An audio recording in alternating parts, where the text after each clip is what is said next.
Մատթեոս 12 Շաբաթ օրով պոկված հասկեր։ Հիսուս շաբաթ օրով անցավ արտերի միջով։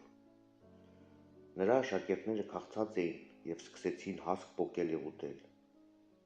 Փարիսեցիները երբ այս տեսան, Հիսուսին ասացին.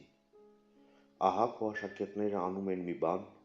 որ շաբաթ օրն անելն օրինավոր չէ»։ Եվ նա նրանց ասաց.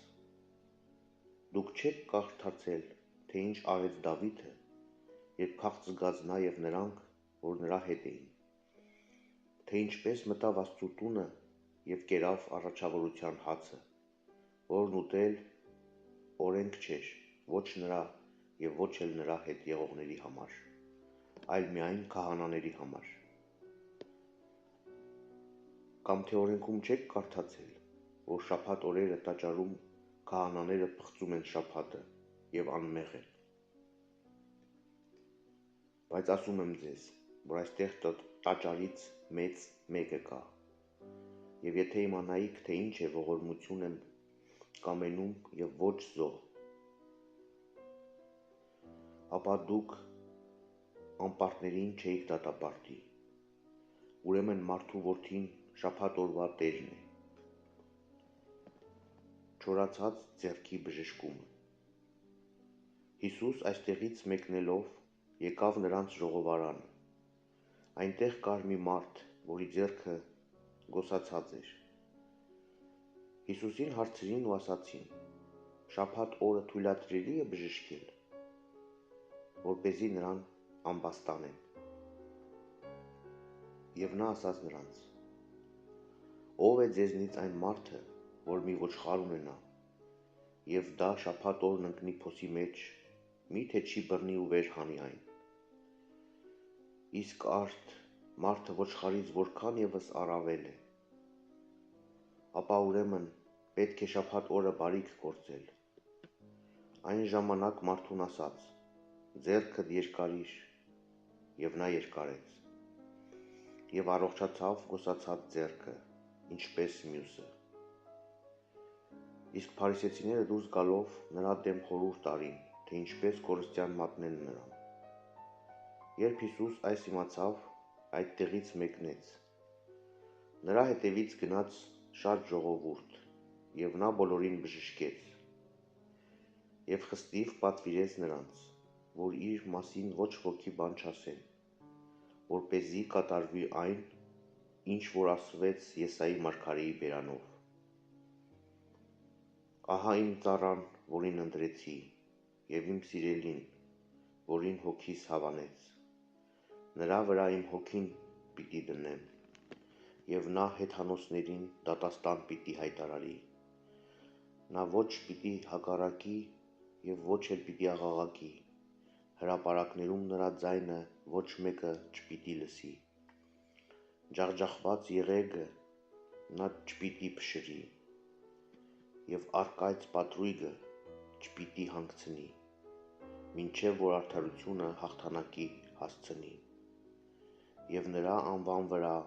հեթանոսները հույս պիտի դնեն»։ Հիսուս և Բեհեղզեբուղը։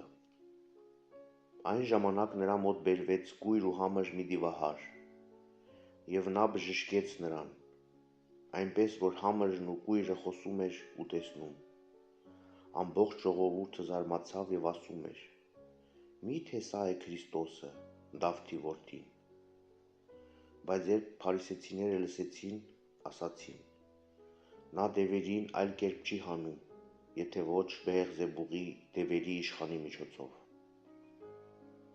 Երբ Հիսուս նրանց մտածումներն իմացավ, նրանց ասաց.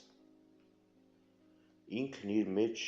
բաժանված ամեն թագավորություն ավերվում է, և ինքն իր մեջ բաժանված ամեն քաղաք կամ տուն կանգուն չի մնա։ Եվ եթե սատանան սատանային հանում է, ուրեմն ինքն իր մեջ բաժանվեց, արդ նրա թագավորությունը ինչպե՞ս կարող է կանգուն մնալ։ Եվ եթե ես Բեհեղզեբուղով եմ հանում դևերին, ձեր որդիները ինչով կհանեն, դրա համար էլ նրանք կլինեն ձեր դատավորները։ Իսկ եթե Աստծո հոգով եմ հանում դևերին, ուրեմն Աստծո արքայությունը հասել է ձեր վրա։ Կամ ինչպես կարող է մեկը մտնել հզոր մի մարդու տունը և հափշտակել նրա գույքերը, եթե նախ չկապի հզորին և ապա նրա տունը կողոպտի։ Ով ինձ հետ չէ, իմ դեմ է, և ով ինձ հետ չի հավաքում, ցրում է։ Մեղք և հայհոյանք Սուրբ Հոգու դեմ։ Դրա համար ասում եմ ձեզ, ամեն մեղք և հայհոյանք կներվեն մարդկանց, բայց Հոգու դեմ հայհոյանքը չպիտի ներվի։ Եվ ով որ մարդու որդու դեմ խոսք ասի, նրան պիտի ներվի,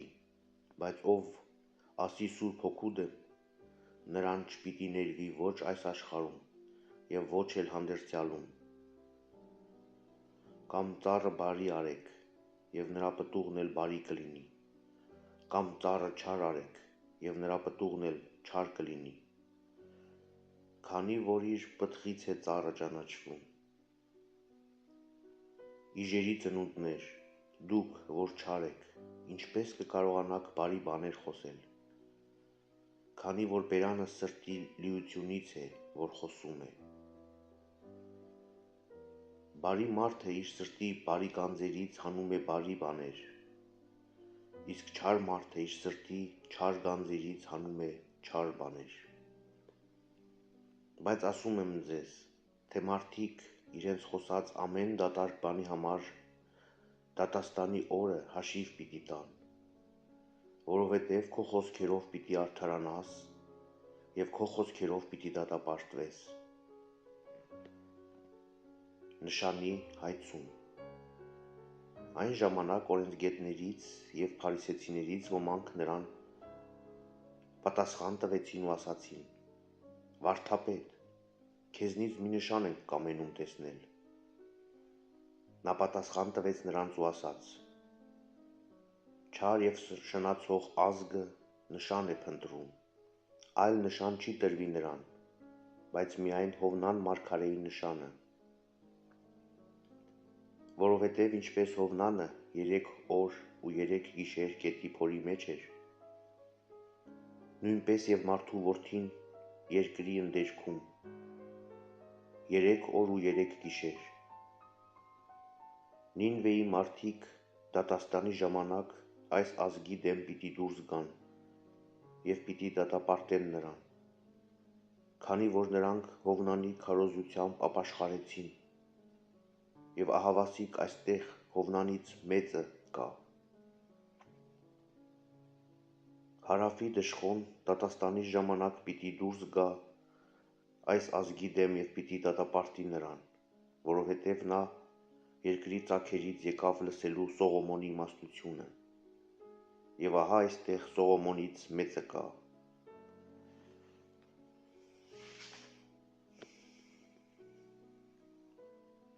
Պիղծ ոգու վերադարձը։ Սակայն պիղծ ոգին դուրս է ելնում մարդուց, շրջում է անջրդի վայրերում, հանգիստ է որոնում և չի գտնում, այն ժամանակ ասում է. «Դառնամ իմ տունը, որտեղից դուրս եկա», և գալիս է ու այն գտնում դատարկ, մաքրված ու կարգի բերված։ Այն ժամանակ գնում և վերցնում է իր հետ իրենից ավելի չար 7 այլ ոգիներ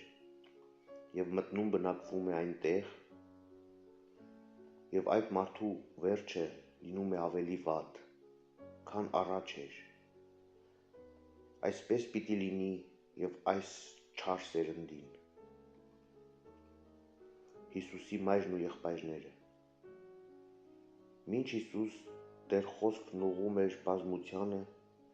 ահա նրա մայրն ու նրա եղբայրները կանգնած էին դրսում և ուզում էին խոսել նրա հետ։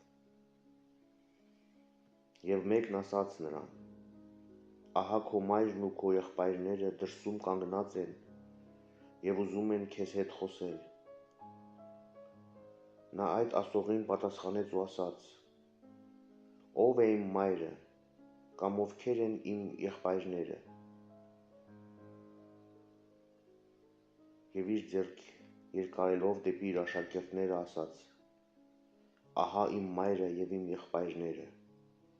որովհետև ով կատարում է կամքը իմ հոր, որ երկնքում է, նա է ինձ եղբայր և քույր և մայր»։